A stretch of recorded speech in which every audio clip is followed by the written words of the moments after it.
been the biggest kind of difference for you this August, this preseason, compared to maybe like a year ago? Like I said, I improved more on being a leader for the team, improving my mental skills as far as knowing the playbook, and just considering the fact that just helping the younger guys, getting involved more in the playbook as well. What was the biggest learning curve last year?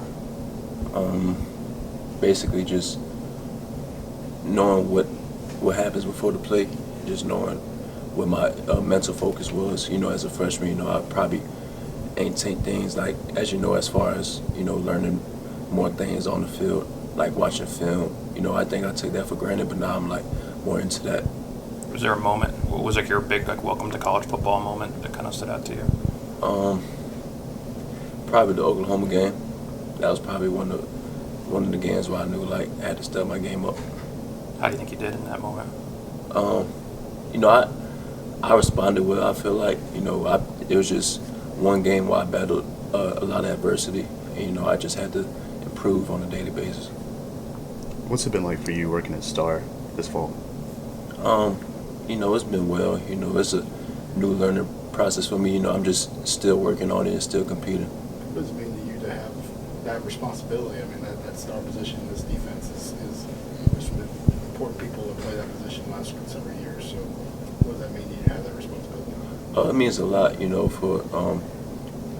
it means a lot for me just because that means the coaches believe in me to, play that position. The coach have a lot of trust in me, so I believe I should carry it on and take that position well. What's your relationship like with Coach Scott, and how's it been different with him being able to focus more on the corners now? Our relationship, goes way beyond, just football. We talk off the field as well. He got my back whenever I need it, and I got his back. So I feel like the bond is very well. How does that dynamic work with you have him and Coach Kelly and Saban all coaching the secondary? Just how does that work? How does that break down? I think it works out very well just because they're very different. Coach Saban more of the guy where he just gonna get on you for certain things. Coach Scott probably just gonna say a joke from here and there. So they both different guys when it comes to coaching. So I respect both of them. So. How much do you rely on guys like Trayvon Diggs and Shaheem Carter, guys that have been here for quite some time? How much do you learn from those guys? I learned a lot. They took me under their wing. They showed me the ways.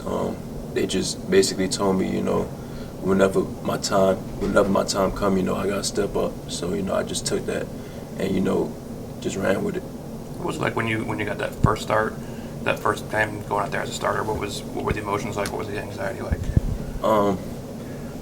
It wasn't that much pressure. I just felt like it's my time to step up and just show my contributions to the team and just believe in my fundamentals and my technique. So that's why I really I stepped in the big moment, and I just played my game. What advice do you give to Josh Jobe, being kind of almost in his shoes last year?